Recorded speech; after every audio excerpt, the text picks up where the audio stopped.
بسم اللہ الرحمن الرحیم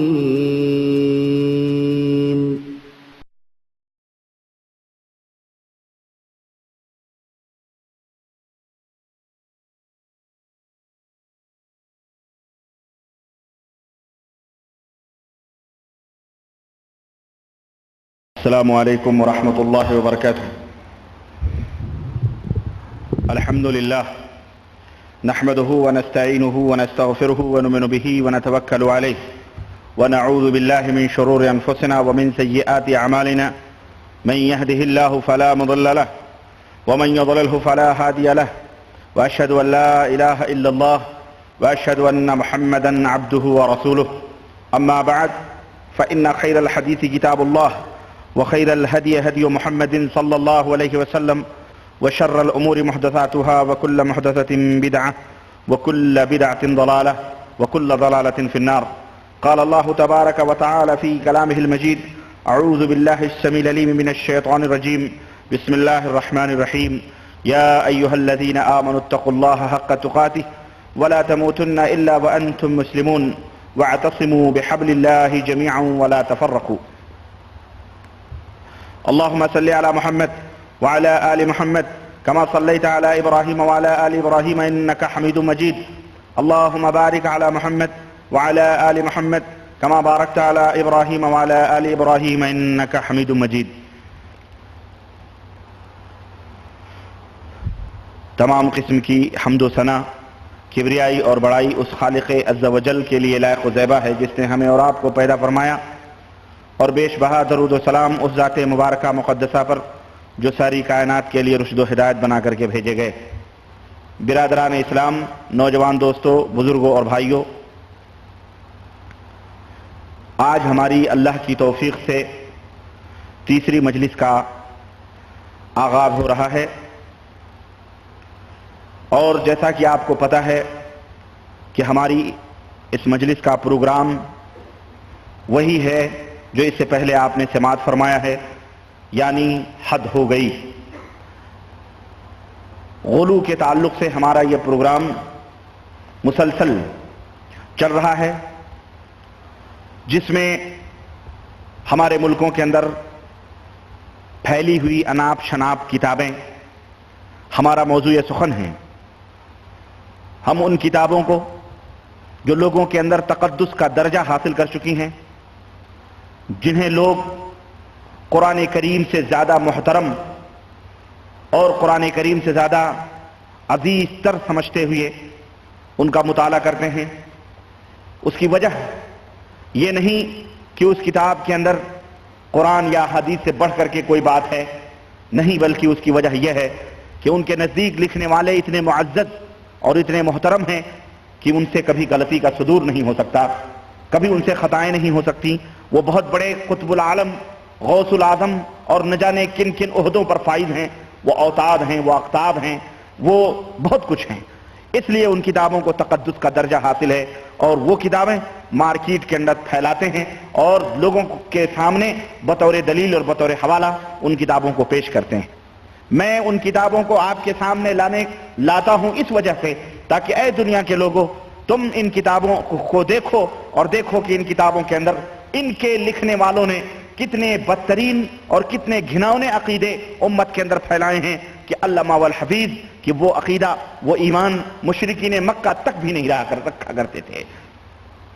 اللہ وحدہ لا شریک کے تعلق سے یہ مسلمان جو اپنے آپ کو مسلمان کہتے ہیں، جو لا الہ الا اللہ محمد الرسول اللہ پڑھتے ہیں، جو محبت رسول صلی اللہ علیہ وسلم کا دعویٰ کرتے ہیں، ان کی کتابوں کے اندر ایسی بدعقیدیاں موجود ہیں اور ایسے گھناؤنے کرتوت اور ایسے گھناؤنے اعمال موجود ہیں کہ ایک بندے مومن، ایک مسلمان ولی تو ولی رہا، ایک عام مسلمان بھی اس کا تصور نہیں کر سکتا ہے. میں نے اس تعلق سے چند حوالے آپ کی خدمت میں پیش کیے تھے، اور میں نے بتایا تھا کہ دنیا کے سامنے بالخصوص یہ باتیں جو میں عرض کر رہا ہوں دنیا کے سامنے ایک چیلنج ہیں، ایک قسم کی تحدی ہے، ایک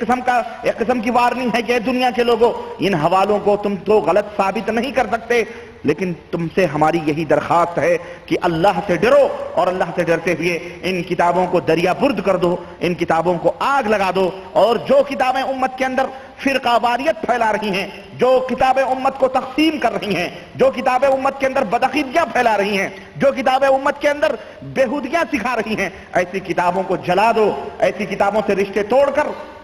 مدینے والے کی لائی ہوئی کتاب قرآن کریم اور اس کی کہی ہوئی بات احادیث مصطفیٰ صلی اللہ علیہ وسلم کو اپنے سینے سے لگا لو اور اس کے اوپر عمل کرو۔ یہی ہماری دعوت ہے، یہی ہماری آواز ہے اور یہی ہماری پکار ہے دنیا کے لوگوں کے سامنے، اور یہی چیز جہاں ہم ایک طرف بھلائیوں کا حکم دیتے ہیں، وہیں دوسری طرف منکرات، فحاشیاں، بے حیائیاں، بدعقیدگیاں، برائیاں جو معاشرے اور سماج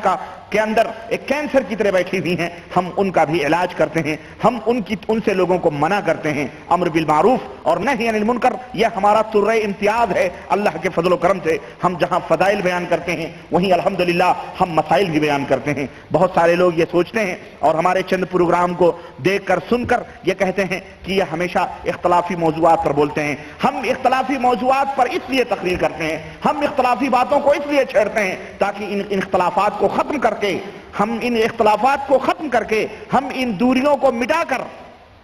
اور آپس میں پڑی ہوئی ان دراڑوں کو ختم کر کے ہم متحد ہو جائیں، ہم ایک امت ہو جائیں۔ ہم لوگوں کو فرقہ فرقہ دیکھنا پسند نہیں کرتے، نہ ہمارا دل یہ گوارا کرتا ہے کہ ہم امت کو فرقہ واریت میں تقسیم کریں اور فرقہ فرقہ ان کو دیکھیں۔ میرے عزیز، بات لمبی نہ ہو، بات زیادہ دور نہ جائے، موضوع سے ہم ہٹے نہیں۔ آئیے میں اپنے موضوع کی ابتدا کرتا ہوں، اور میں نے چند نمونے ان کتابوں سے، جیسا کہ میں نے عرض کیا تھا کہ 19ویں صدی کے دو عظیم فتنے جو ہمارے ہندوستان، پاکستان، بنگلہ دیش کے اندر پیدا ہوئے، ایک بریلی کی دھرتی سے احمد رضا خان صاحب کی شکل میں اور دوسرے علماء دیوبند کی شکل میں، جہاں دیوبند کی دھرتی سے پیدا ہوئے، اور یہ دونوں ایک امام کے ماننے والے، لیکن یہ دونوں ایک تھالی میں کھانا نہیں کھاتے، اور یہ دونوں آپس میں ایک دوسرے کو کافر اور ایک دوسرے کو مشرک کہتے ہیں۔ عرض کرنے کا مطلب یہ ہے، ہم کسی کو نہ کافر کہتے ہیں نہ مشرک کہتے ہیں،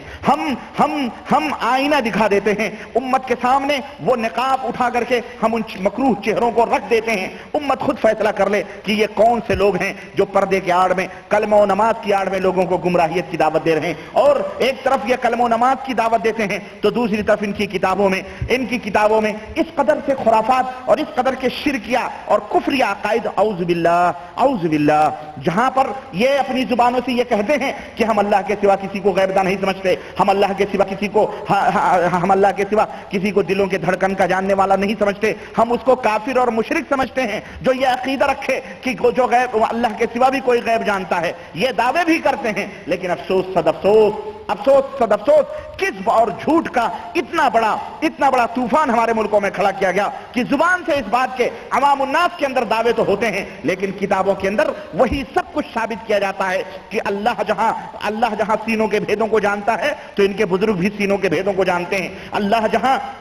غیب کا علم رکھتا ہے، ان کے بڑے بزرگ بھی غیب کا علم رکھتے ہیں۔ اللہ رب العزت بیٹا دیتا ہے، ان کے بزرگ بھی بیٹا بیٹی دیتے ہیں۔ اللہ جب